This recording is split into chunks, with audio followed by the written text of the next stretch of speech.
we are going to transition our discussion of systems from systems of linear equations to systems of linear inequalities.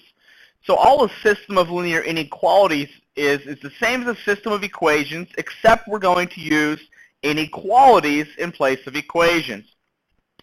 So what we'll have to use are those skills we reviewed during class about graphing inequalities. So we're going to put two of those together on one graph. So how will we know what is an answer? What is a solution to a system? What is any ordered pair that is a solution of each inequality? So that has to be in the shaded area of both inequalities. That will be designated by the area in which they overlap, because there'll be some shading on one of the inequalities that is not a solution for the other. So it is the area that is shaded for both of the inequalities in our system. So how do we graph the system? The first thing we do is we graph the first line in the same way as you would if it was not part of a system. Okay? So the same way we've graphed inequalities before. Two options. We'll either lightly shade the solution area or we'll draw arrows. I'll show you both ways here with our two examples, one of each way. Then we'll repeat those two steps for the other inequality or inequalities. And then the solution will actually be the shaded area that all inequalities have in common. So as we look here, lightly shade or draw arrows, those are going to be the two methods that I show you. I don't care which one you use. Either way is fine with me. So let's take a look at our first example. And I'm going to use arrows for this one because we have 4 inequalities on there. So x is greater than or equal to -3. That's a vertical line, -3. And we would shade this to the right, because x is greater than or equal to would be to the right. That's the blue graph. The green graph here, y is less than or equal to 3. Here's the line y equals 3. We would shade below it. I'm actually going to put 3 lines on here, 3 arrows. We would shade in those directions for those two. Our next one is x is less than or equal to 3. So 1, 2, 3 is here. X is less than or equal to that would come this direction. Right there, there's 3 of our graphs. So that's the black one. This is the green one. We have the blue one. We'll have our red line here. Y is greater than or equal to -3. That's this line here. We would shade above it. Okay. Now what is our area here that has arrows from each of those? That looks to me to be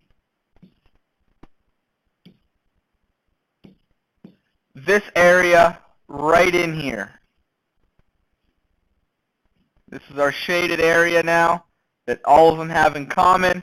We can pick any ordered pair, any point in there, and that'll satisfy every single one of our inequalities in our system. So that is the solution to this system of inequalities, is that common shaded area inside that square. Those are the only parts. So I showed you the arrows on that one. We'll take a look at the non-arrows on the next one here. Let me clear that off of there.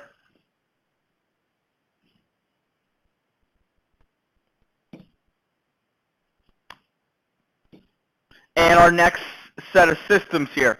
Again, these are already in slope-intercept form. We can graph these. The first one will be a solid line. The second one will be a dotted line. I'm going to take this first one, a y-intercept of -1 right here. Slope of -3, down 1, 2, 3, and to the right 1.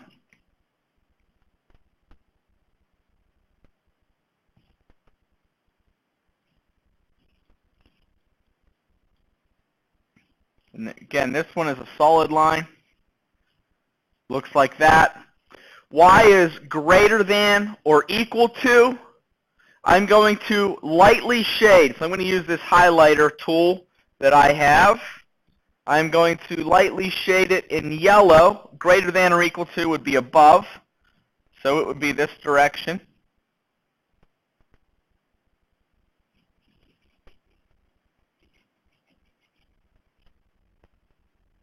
So I have that. Back to my pen. This second one, I'm going to use red. I have a y-intercept of 2. 1, 2 is right there. And I have a slope of positive 1. So that means I'll go up 1 and right 1.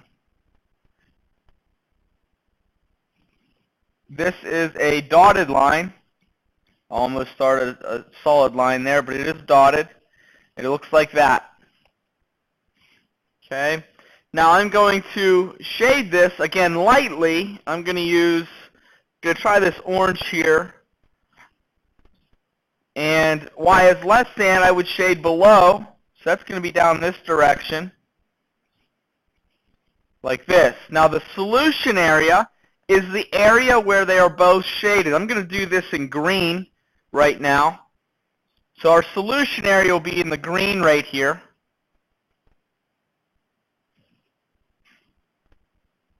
This is our solution area, the green, because that's where both of those two inequalities overlap. So any ordered pair that we pick, for example, let's pick the ordered pair 1, 2, 3, 0. If I put 3, 0 in the first inequality,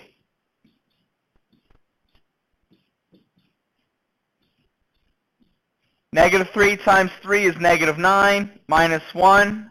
I get 0 is greater than or equal to negative 10. That's true. Now I pick 0.30, put it in the next one. I get 0 is less than 3 plus 2. I get 0 is less than 5. That is also true. So that point, since it's in the common shaded area, the green area there, it is a solution to both inequalities.